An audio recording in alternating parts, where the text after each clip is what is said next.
Astrología y Cábala. Introducción. Una carta natal es algo más que la posición en los ángulos de los cuerpos celestes. Es un registro progresivo de lo que resulta del karma.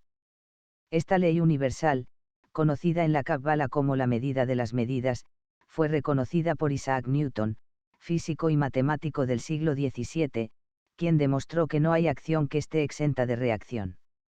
Esta no solo es una regla cósmica dentro del mundo físico, sino también es un factor real en los reinos psicológico y espiritual. Ninguna vida, buena o mala, está libre de sus respectivas consecuencias. Esto lo manifiesta el horóscopo. Para muchas tradiciones espirituales, incluida la Cábala como enseñanza esotérica judía, la reencarnación es una norma. Un alma individual pasa por varias vidas, en cada una, la suma de sus éxitos y fracasos se manifestará en el momento del nacimiento para delinear el curso del signo siguiente. Además, si sabemos cómo descifrarlas, el horóscopo también señala todas las lecciones dirigidas a educar y ayudar a esa alma en su desarrollo por el sendero de la autorrealización. Este libro combina dos disciplinas antiguas, la astrología y la Cábala, esta última bajo la luz de la psicología moderna, con el fin de lograr una mayor percepción cuando se considera la anatomía del destino. Conocimiento acumulado. La astrología es el resultado del esfuerzo de muchos observadores a lo largo de los siglos. La adquisición y síntesis de la información es un proceso totalmente distinto al de la revelación. Aquí los principios son descubiertos mediante la integración de las observaciones para construir una imagen ampliamente abarcante de las influencias celestes. Parte 1. Conocimiento. La premisa inicial es aceptar que el universo no es un caos, sino que está gobernado por un conjunto de leyes. Aunque parezca que todo está en movimiento y, a veces, desordenado e incoherente, de hecho la existencia es una entidad organizada con exactitud.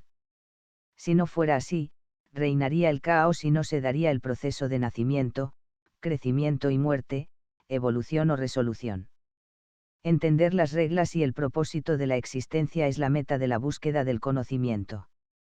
Dicho entendimiento comenzó cuando los primeros seres humanos sobre la Tierra empezaron a examinar su medio.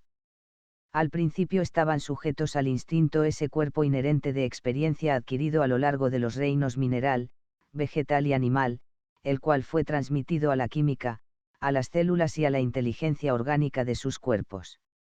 Por lo tanto, las primeras reacciones humanas ante las condiciones terrestres eran apenas algo más que reflejos naturales, como los de sus parientes los simios, pero el ser humano es más que un organismo físico altamente evolucionado. El hombre y la mujer tienen una mente que toma en cuenta más que el ambiente inmediato, puede especular acerca del pasado, el presente y el futuro y llegar a conclusiones. Esta capacidad de reflexionar, experimentar y crear es propia solo de la humanidad. No es un accidente sino el resultado de un plan divino que también creó los átomos, los elementos, las estrellas, los planetas y la compleja interacción ecológica de la vida sobre la Tierra.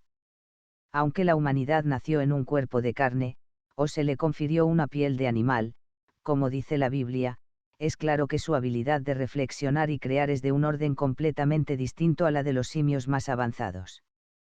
Debido a esta capacidad única, la humanidad ha acumulado un cuerpo de conocimiento a lo largo de miles de años, el cual ha sido a tal grado utilizado que la humanidad ha alterado considerablemente la faz del planeta. El dominio del fuego, aire, agua y la tierra la condujo a una agricultura y una revolución tecnológica temprana que invadieron los bosques. Esto dio lugar al nacimiento de aldeas y poblados permanentes y a la cultura urbana. Con las ciudades aparecieron los especialistas, quienes consideraban los asuntos que estaban más allá de las necesidades básicas, del comercio y la industria. Basado en el trabajo de los chamanes tribales, el sacerdocio añadió el estudio metódico al entendimiento visionario de la existencia, de modo tal que comenzaron dos líneas de conocimiento. A partir de la observación de los fenómenos naturales surgió el trazo exacto de los ritmos del Sol, la Luna y las estrellas. En tanto que esta información fue útil por razones religiosas y económicas, también inició la indagación sobre el significado detrás de los símbolos de la intuición, la inspiración y la revelación. Era evidente cierta coincidencia entre los sucesos de la tierra y lo que ocurría en el cielo, además de las cosechas, buenas o malas, había periodos de pz y de guerra que parecían estar sincronizados con ciertas configuraciones celestes. Al desarrollarse la civilización, se llevó un registro detallado de los diversos movimientos en el cielo y su notoria influencia en los sucesos terrestres. Era evidente, por ejemplo, que cuando Marte, el planeta rojo, estaba en cierta posición surgían conflictos no solo entre individuos sino entre ciudades. Además Saturno, un viajero monótono y lento, parecía ejercer una influencia restrictiva pero estabilizadora en los asuntos mundanos cuando ocupaba ciertas posiciones. De hecho, todos los planetas visibles y las dos luminarias, Sol y Luna, tenían un efecto de potencia variable cuando se relacionaban con determinadas secciones del cinturón zodiacal que rodea los cielos. Entre los primeros imperios de Mesopotamia y la cumbre del poderío romano había sido recopilado un cuerpo completo de información acerca de las influencias celestes. Este se ordenó en un mapa de los cielos en forma cupular con un sistema de cuadrícula donde podían trazarse las posiciones exactas de los cuerpos celestes. Para entonces habían conformado el cinturón zodiacal en 12 símbolos que definían las características de cada sección. Dichos símbolos no habían sido modelados, como muchos creen, basándose en las 12 constelaciones, las cuales finalmente cambiarían su posición y sus patrones, sino en las 12 etapas de las estaciones y en el temperamento de la gente nacida durante el periodo en que el Sol estaba en cada signo. Así, por ejemplo, Leo con su radiante melena describía los 30 días áridos del verano y la disposición expansiva ardiente de las personas encarnadas durante ese tiempo, mientras el signo de la cabra definía el nadir seco y frío del invierno y la ambición imperturbable de la naturaleza de un Capricornio semejaba al sol que ascendía después del solsticio. Durante este periodo seminal, la simbología era el lenguaje del conocimiento. La información científica y tecnológica era esencial para trazar una situación astrológica, pero el arte explicaba y demostraba los principios universales y arquetípicos.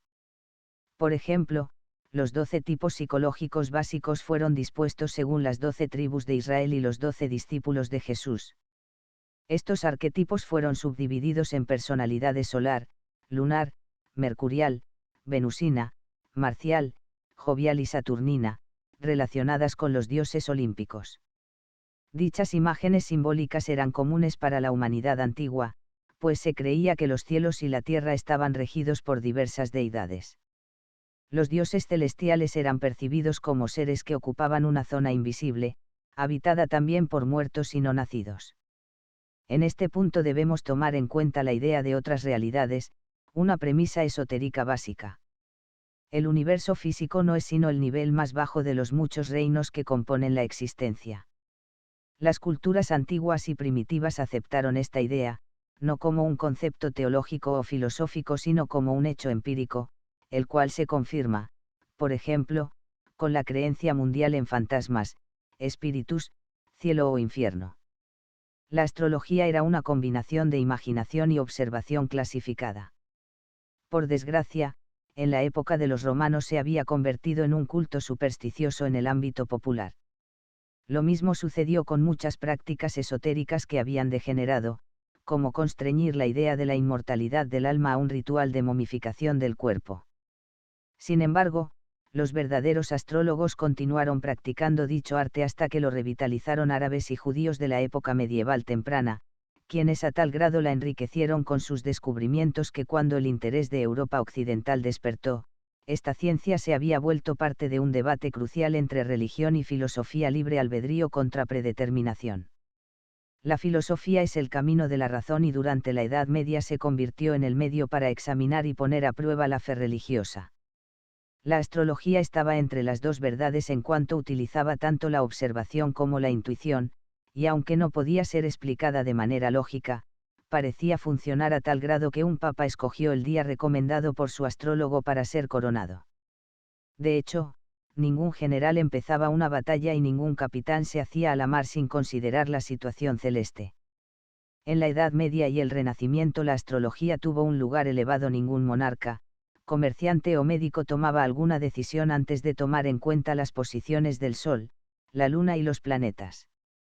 Lo anterior llegó a un final abrupto cuando Galileo apuntó su telescopio hacia el cielo.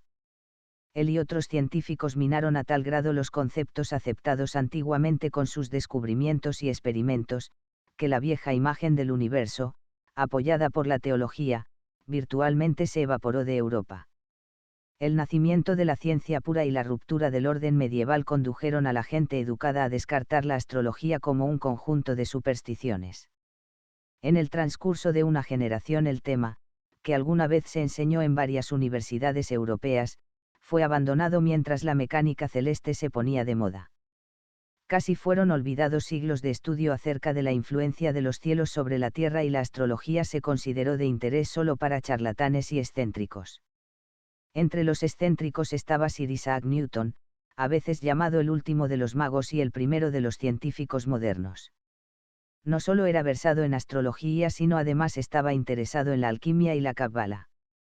Newton pertenecía a un círculo de personajes importantes que incluía a Sir Christopher Wren, Robert Boyle y Elias Asmole, quienes se sentían fascinados por la nueva era de la razón, en la que los reinos del alma, del espíritu y de lo divino fueron hechos a un lado en aras de la búsqueda física. La ciencia avanzó con tal rapidez en el siglo XVII como estudio del aspecto puramente material de la realidad, que a partir del siglo XIX muchos consideraban que se había convertido una forma de religión que, con el tiempo, podría resolver cualquier duda. La geología y la teoría de Darwin acerca de la evolución destruyeron la cronología bíblica y la creencia de que la humanidad había salido del paraíso. Sin embargo, aunque la ciencia parecía ofrecer una explicación del origen del universo, no podía identificar el propósito de este. De manera providencial, durante el siglo XX una serie de descubrimientos acerca de la naturaleza de la materia y el tiempo sacudió el enfoque mecánico y volvió a dar paso a la metafísica y al misticismo. Más allá del átomo parecía no haber nada. Más aún, después de que el universo había surgido de la nada como un punto de luz, según lo describían varios mitos acerca de la creación, energía y materia aparecían y desaparecían continuamente, para lo cual la ciencia no tenía explicación. Además, los radiotelescopios y otros instrumentos sensibles revelaron que el universo estaba lleno de emisiones, campos de fuerza o interacciones antes desconocidas y que el Sol, la Luna, y Júpiter ciertamente afectaban los ciclos de la naturaleza, el mercado de valores y las comunicaciones electrónicas. Aun el tiempo ya no podía ser visto como un simple momento móvil, tenía otras dimensiones, como la repetición, la retención del pasado y la precognición del futuro. En la década de 1970 dichos descubrimientos despertaron el interés por la astrología, que entonces era parte de un resurgimiento de lo oculto y un movimiento espiritual. Con ayuda de las computadoras, la astrología experimentó una transformación. También en esa época el desarrollo técnico se incrementó con el trabajo de los psicólogos, cuyo entendimiento de los arquetipos míticos y la observación clínica moderna encajó con el simbolismo de la astrología. Como resultado surgió una nueva etapa de estudios celestes, los cuales examinaron la dinámica y la estructura de la psique, la función de la suerte y el significado del destino. Aquí fue donde la Cábala, entonces también reexaminada, proporcionó un cuadro más amplio y profundo de la existencia, el lugar de la humanidad y su propósito. El conocimiento esotérico había sido restituido como un estudio aún vigente. 2. Esoterismo. El término esotérico significa estar oculto. No implica secreto sino no visto, ya que las leyes y procesos más sutiles de la existencia no pueden ser reconocidos por los que solo perciben el universo por medio de los sentidos. Un individuo puede ser muy instruido, un devoto religioso o aún un filósofo reconocido y, sin embargo, estar ciego ante lo que un campesino observador podría saber acerca de los espíritus de la naturaleza o los muertos. Por ejemplo, mucha gente sensible a una atmósfera puede percibir si una casa es o no un hogar feliz. Lo anterior se debe a que cualquier rutina llevada por mucho tiempo o un suceso dramático saturan la estructura de una construcción con un campo sutil de fuerza que tarda en desvanecerse, a veces, cientos de años. La ciencia acepta este principio en cuanto a que el calor puede ser contenido, aunque no de manera indefinida, se dispersa finalmente debido a que se restaura el equilibrio térmico. La misma ley se aplica en los campos psicológico y espiritual, que están más allá de la capacidad de detección de los instrumentos científicos de hoy. El estudio de estas dimensiones ocultas es la ciencia del esoterismo. Desde la antigüedad era claro que ciertas personas, hombres o mujeres, tenían mayor percepción de estas dimensiones ocultas.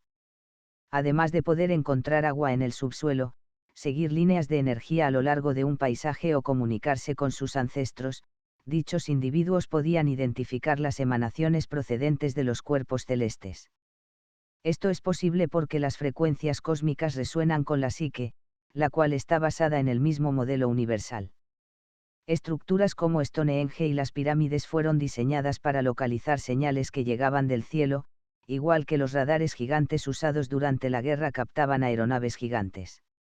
Los sacerdotes describían dichos fenómenos en imágenes mitológicas o como música de las esferas. Los astrónomos modernos llaman a estas frecuencias la firma electromagnética de los cuerpos celestes o zonas astronómicas y las definen en términos científicos contemporáneos. Los antiguos astrónomos estaban especialmente interesados en el efecto exacto que estos influjos tenían sobre la Tierra. La única diferencia entre ellos y sus colegas modernos era que usaban su mente como instrumento telescópico. La conciencia humana es aún el instrumento más fino que existe sobre el planeta. Einstein, cosmólogo del siglo XX, estuvo acorde con la tradicional combinación de observación e intuición cuando concebió la teoría de la relatividad. El filósofo y místico griego clásico Platón reconoció que detrás de todo lo que existía en la Tierra había un arquetipo. Desde una piedra hasta la luna, todo estaba basado en una forma no física a su vez relacionada con una idea abstracta. Así, estaba la sustancia de una piedra, su forma de granito o de pedernal y la idea de la piedra en sí, que nunca variaba. Dicho concepto arquetípico era, a su manera, más permanente que cualquier roca o montaña. Lo anterior indicó a Platón que existían tres universos básicos: el de la materia, el de la forma y el de las ideas. El cuarto nivel era un mundo superior de donde estas realidades inferiores se originaban. En la Cábala a este reino se le llama reino divino. La realidad de estos mundos ocultos fue corroborada por místicos de todas las culturas, quienes en un estado de alerta mediante la meditación, la contemplación o el ritual, experimentaron tres universos superiores distintos. Estos niveles fueron definidos con diversos nombres, pero todos concordaban en que el más alto era el eterno, mientras que los tres mundos inferiores estaban relacionados con diversos grados de comprensión del potencial divino. El universo más bajo era la manifestación física plena de todos los reinos superiores. La mayoría de las comunidades antiguas creían que cuando el cuerpo físico moría, el alma sobrevivía y oscilaba alrededor de su casa durante un tiempo antes de partir hacia los mundos superiores. También era común creer que el alma finalmente descendería y reencarnaría en el mismo hogar o clan. Este punto de vista tendría un impacto profundo en la astrología esotérica, en el cual el karma era transferido y representado en la carta natal que describía el signo de una persona. El concepto de los cuatro mundos y los cuatro niveles correspondientes en un ser humano se encuentra en la Cábala. Se dice que este conocimiento se remonta a la iniciación de Abraham por Melquisedec que menciona la Biblia. Melquisedec, de quien se dice que no tenía padre ni madre, lo cual indica que provenía de una zona invisible, reveló a Abraham una enseñanza esotérica acerca de la naturaleza de la existencia y su propósito. Este conocimiento fue transmitido por generaciones de patriarcas y estuvo cerca de perderse cuando los israelitas fueron esclavizados en Egipto. Con la revelación de Moisés en el monte Sinaí, dicho conocimiento fue de nuevo planteado y transmitido al sacerdocio. Más tarde fue legado a los rabinos después de la destrucción del Segundo Templo. En la Edad Media, en respuesta a las necesidades de la época, fue combinado con la metafísica helénica y árabe para crear un sistema conocido como Cábala. Veamos un perfil de la existencia desde el punto de vista cabalístico relacionándolo con la astrología y la psicología. El principio inicial es que todo provino de la nada. En la Cábala esta nada es vista como un término para describir a Dios, el absoluto. De acuerdo con la tradición, Dios quiso contemplar a Dios y así, de la nada surgió la luz primordial, que simboliza a la voluntad divina. Este resplandor generó el reino eterno de todo lo que llegaría a ser. De esta fuente emanaron dos opuestos complementarios, uno activo y otro pasivo. Surgieron a partir y debajo del principio del punto luminoso o corona, como fue llamado. En China esta trinidad fue conocida como Tao, Yan y Yin, en la India fue llamada Sattva, Rajas y Tamas. Este triángulo de principios primordiales se encuentra en muchas otras culturas y todas concuerdan en que estos son los tres pilares básicos de la existencia. En términos científicos modernos pueden ser vistos como los principios de equilibrio, la dinámica y la estructura. A partir de su interacción hay una diversidad ordenada que va de la simplicidad a la multiplicidad. Este fenómeno está representado en los diagramas del árbol de la vida y la escalera de Jacob. La figura 3 muestra cómo los 10 principios o sefirot se despliegan para formar un patrón primordial, el cual es generado por el movimiento del rayo luminoso de pilar a pilar mientras desciende hacia la sefira más baja, llamada reino, la cual corresponde a la Tierra o manifestación física. La posición de los planetas, el Sol y la Luna da una idea del carácter y la cualidad de cada sefira y la correspondiente a Plutón es ubicada en el espacio conocido como el lugar del conocimiento.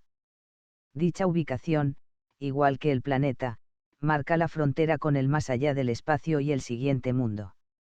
Los 22 senderos que vinculan la sefirot forman una serie de tríadas que completan el modelo arquetípico de todo lo que llegará a la existencia. El origen de este diagrama se puede ver en el candelabro de 7 brazos en el santuario del tabernáculo israelita mencionado en el libro del Éxodo. El candelabro tiene 22 adornos senderos y con su forma define no solo los 3 pilares con sus brazos derecho e izquierdo y el tronco central, sino los 4 mundos de divinidad, creación, formación y acción, que ocupan los espacios que hay entre los brazos y la base. Este diagrama metafísico es la figura que utilizaremos para integrar las disciplinas de la astrología y la psicología con la Cábala. Hasta ahora vimos el arquetipo de los arquetipos en que se encuentra, por ejemplo el patrón del sistema solar. Ahora bien, aunque el árbol parece rígido, de hecho es sumamente flexible, puesto que la sefirot, los senderos y las tríadas actúan de manera recíproca como los cuerpos celestes, la tierra, la naturaleza y la humanidad. 3. Cábala. El primordial mundo de la emanación, como fue llamado, contenía todo lo que llegaría a la existencia. Este fue el primer reflejo del absoluto con la intención de contemplarse a sí mismo. El nombre bíblico Yo soy quien soy propone el plan en el cual el absoluto murmura un sonido que expandirá la existencia y luego lo repetirá desde el punto más lejano de la realidad física. La tradición hindú llama Om a la palabra de Dios, mientras que los astrónomos modernos la perciben como la tenue resonancia de fondo del Big Bang que generó del universo.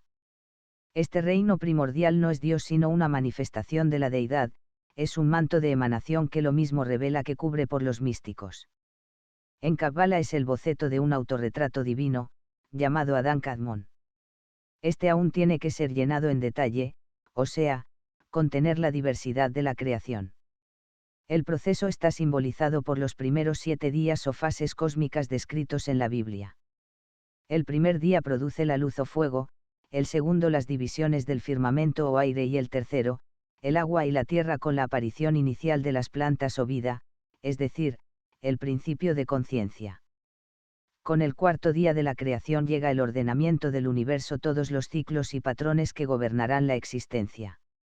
En este punto debe notarse que los elementos descritos están en el nivel del reino de las ideas de Platón y no existen como estados físicos de la materia. Sucede lo mismo con la creación de las aves del aire y los peces del mar durante el quinto día. Estos representan principios angélicos y arcangélicos que mantendrán la dinámica y la forma del universo como agentes de la ley cósmica. Las antiguas civilizaciones los consideraban dioses y diosas menores y mayores. Aún en el reino de las ideas o del espíritu, en el sexto día se crean las bestias del clan Po o criaturas que finalmente nacerán en el nivel físico. En este punto emerge Adán, el símbolo de la humanidad, como la manifestación espiritual de la imagen divina de Adán Kadmon, el primer reflejo del absoluto en el mundo primordial. En el séptimo y último día de esta octava cósmica descansa el proceso creador. A partir de estos dos reinos superiores de emanación y creación surge un tercer mundo de forma pura. En este, la conciencia y las ideas espirituales se manifiestan con el símbolo del jardín del Edén.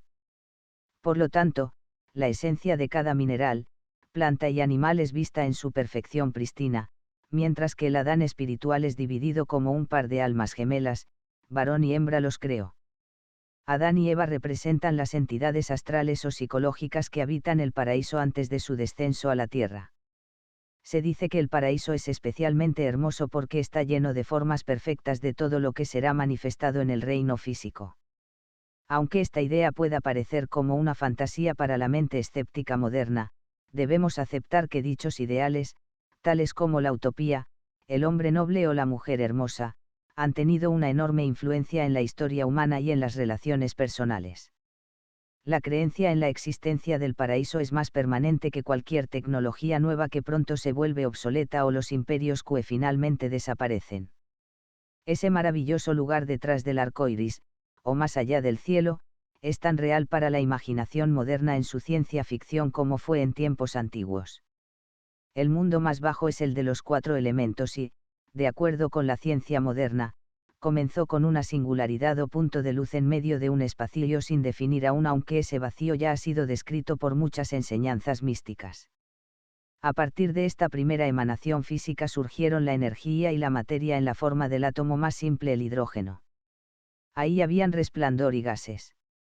Más tarde, debido a los procesos cósmicos puestos en movimiento, los principios de fluidez y solidez aparecieron para crear galaxias, estrellas y planetas.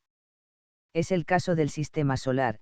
El Sol representa la radiación y los planetas los estados sólidos, líquido y gaseoso de la materia. Con el tiempo la Tierra se fundió en una esfera que contenía todos los elementos. Asimismo, el campo electromagnético que la rodeaba equivalía al aura radiante de un ser vivo y el nacimiento de la vida vegetal indicaba la aparición de la conciencia sobre el planeta. Los milagros ocurren cuando un reino superior interviene en uno inferior. Somos testigos de ello cada primavera cuando la tierra, aparentemente muerta, produce toda una nueva generación de plantas y animales como de la nada. La gente da por hecho este fenómeno igual que asume un orden perfecto en la química, la electrónica y los órganos de un recién nacido. Además, muy pocas personas se preguntan dónde estaba el alma antes de ser encarnado o el porqué de su carácter particular, ya que la mayoría de la gente nunca ve más allá de lo físico. La escalera de Jacob expone el esquema de los 4 reinos intercalados: emanación, creación, formación y acción. En esta composición cabalística, la sección más baja de un mundo es la base de la parte más alta del que le sigue hacia abajo, lo cual permite en el caso de los seres humanos, que la psique habite el cuerpo mientras tiene acceso al universo del espíritu al punto más bajo del árbol divino. A diferencia de los animales, ángeles y arcángeles, quienes están confinados a sus realidades respectivas, los humanos pueden entrar a cualquiera de los 4 reinos o conocer sus influencias. La astrología es el estudio de dichos influjos superiores y de sus efectos en la mente colectiva e individual. Así como los 4 elementos terrenales, las plantas y los animales son afectados de manera directa por el Sol y la Luna, la humanidad también parece estar sujeta a los planetas. La combinación del campo de sus fuerzas sutiles a medida que se mueven en sus órbitas parece generar un clima psicológico que, aun siendo igualmente sutil, es tan poderoso como los patrones ambientales físicos. Igual que la música puede crear estados de ánimo, las emisiones de cada principio planetario parecen estimular una respuesta en la humanidad que a veces es dramática. Esto puede verse, por ejemplo, cuando Marte está en Aries, lo cual puede provocar un conflicto, decisiones e iniciativas repentinas, tanto en el ámbito personal como en el colectivo. Dicho fenómeno es común. Las respuestas de las transmisiones de radio y televisión que hacen que las máquinas se muevan o produzcan sonidos e imágenes se aceptan como algo normal. Un ser humano es solo un receptor mucho más sutil. Las personas reaccionan como bailarines ante las frecuencias emitidas por la orquesta cósmica, por decirlo en términos poéticos. Usando esta analogía antigua, cada uno de los planetas tiene su propia melodía. La de Saturno es un tanto sobria, mientras la de Júpiter es grandiosa, Venus toca una armonía seductora, Mercurio un paso ligero y Marte un sonido agudo. Los dioses clásicos eran símbolos gráficos de estas características celestes. Por ejemplo, la luna era simbolizada como una diosa delgada y juvenil o por una matrona de múltiples pechos que representaba la fase de luna nueva y llena, mientras el sol era representado como un joven hermoso en la flor de la vida.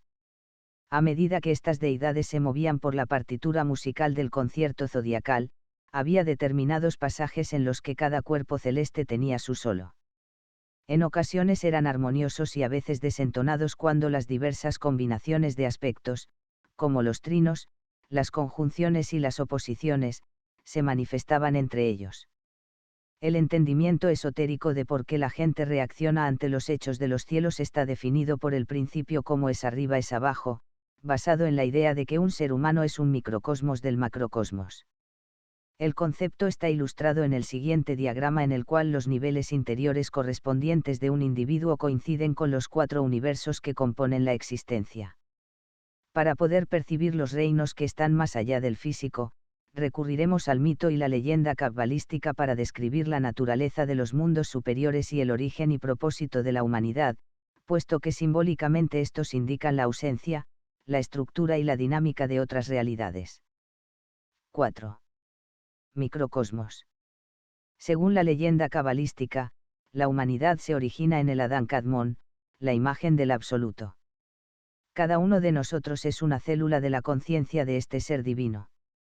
Como tal, todo ser humano tiene una posición específica en la anatomía de este reflejo de la divinidad y forma parte ya sea del cerebro, el corazón u otros órganos divinos, lo cual significa que todos estamos participando en el proceso de la autorrealización, ya que Dios desea contemplarse a sí mismo en el espejo de la existencia. Tal es el propósito de nuestra existencia. En cierto momento de la evolución cósmica la humanidad descendió a los mundos inferiores para funcionar como conducto de percepción para el absoluto. El papel particular de cada uno actúa dentro de esta operación es de lo que trata el destino individual. Se dice que al dejar el reino divino y entrar en el mundo inferior de la creación, cada individuo exclama yo soy al convertirse en una entidad espiritual. Más tarde, como grupo formando parte de algún órgano de Adán Kadmón descendemos por los 7 niveles celestiales para entrar al paraíso o mundo astral llamado la casa del tesoro de las almas, es decir, en la Cábala. En este sitio cada espíritu masculino-femenino se separa y forma una pareja dentro de su grupo particular de almas. Cuando estas almas gemelas encarnen, emplearán sus destrezas o dones de manera combinada después de aprender a vivir en la tierra, lo cual puede tomarles muchas vidas. La evidencia es clara en una persona talentosa encarna con una experiencia y un conocimiento que no pudo haber aprendido en una sola vida.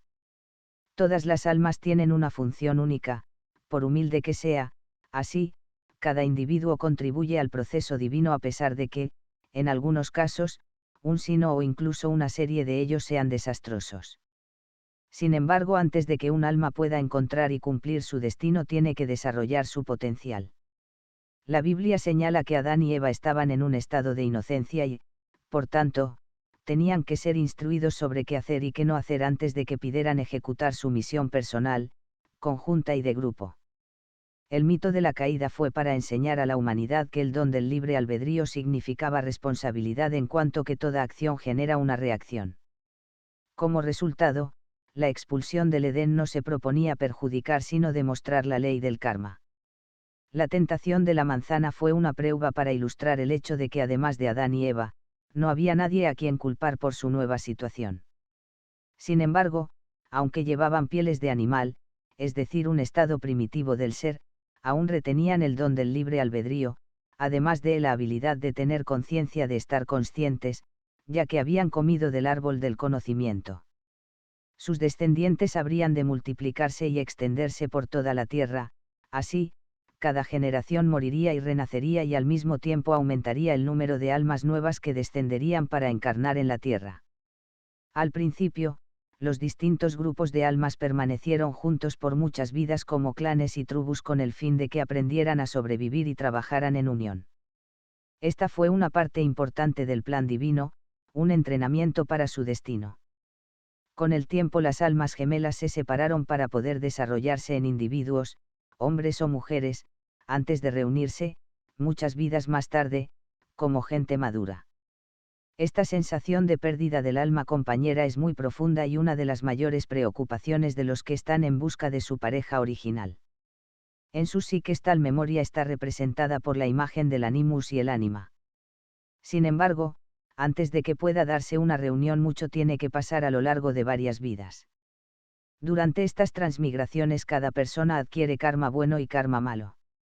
En general los individuos más avanzados son almas viejas mientras la gente menos experimentada ha vivido unas cuantas vidas. Finalmente los miembros de un grupo particular de almas se encuentran de nuevo, después de que han alcanzado su óptima aptitud.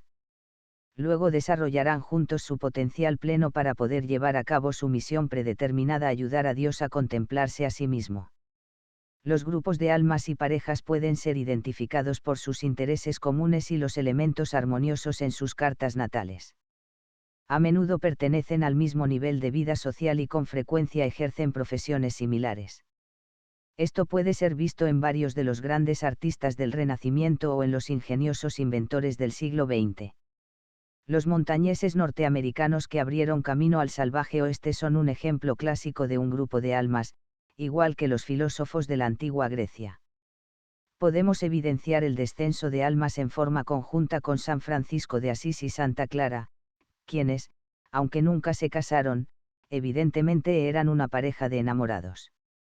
Lo mismo sucede con los Curie, descubridores del radio, y Winston Churchill y su esposa Clementina, quien lo tranquilizaba durante la conmoción de la guerra. El primer ministro británico ciertamente sabía, desde su niñez, que algún día tendría que defender a la civilización de Occidente. Al convertirse en el líder guerrero de Gran Bretaña y habiendo sido soldado en el frente y ministro en el gabinete, Churchill supo que había sido entrenado para su destino. No todos tienen un papel tan obvio o espectacular. Mucha gente se realiza cuando encuentra su nicho particular en la vida con el talento que ha trabajado durante muchas vidas. La mayoría de la gente aún tiene que encontrar su posición porque no se ha desarrollado bastante para que se le dé la responsabilidad de su destino.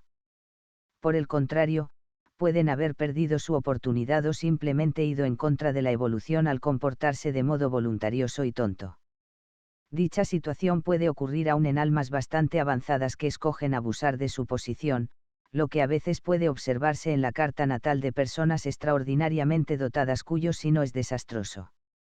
Una multiplicidad de cuadraturas o trinos pueden indicar ciertas lecciones aún por ser aprendidas. Un ejemplo es el brillante general estadounidense Patton, un escorpión que desdeñaba la debilidad militar. Su cuadratura de Marte con Plutón lo hizo ser admirado y temido tanto por sus propios hombres como por el enemigo. El general no pereció en batalla sino en un accidente automovilístico en tiempo de paz, un fin que él aborrecería porque ansiaba una muerte gloriosa, como un valiente soldado de la época romana. Debido a que la vida se vuelve más compleja a medida que la gente evoluciona, la carta natal de un individuo avanzado a menudo contiene muchos más factores que la de un alma más joven. El signo no es siempre fácil para los que tratan de evolucionar, ya que tiene que ser solucionada una dificultad o deuda kármica o ser aprendida una lección específica, lo cual solo puede ser reconocido muchos años más tarde.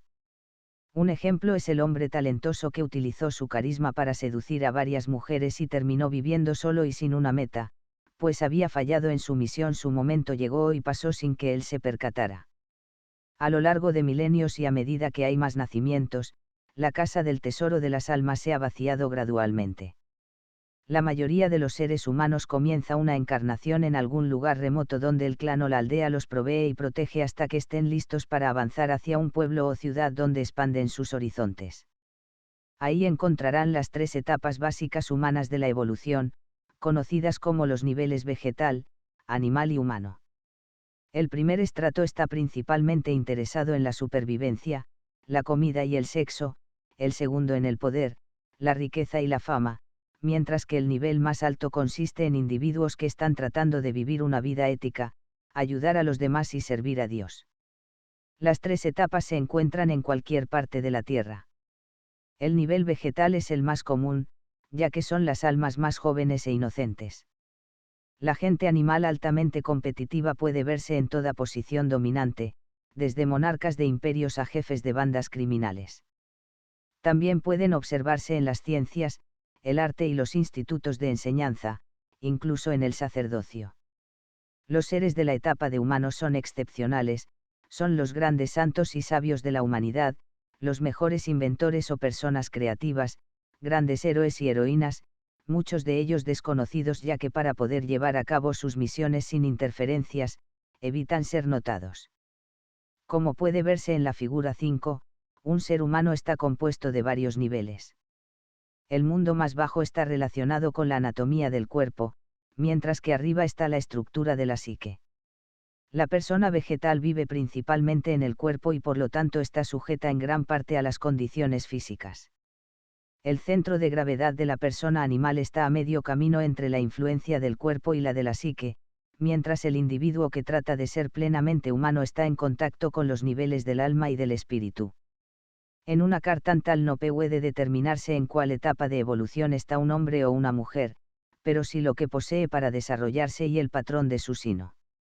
Es aquí donde la astrología y la cábala pueden reunirse para, con la ayuda de la psicología, ofrecer una imagen tridimensional de la travesía de ese individuo.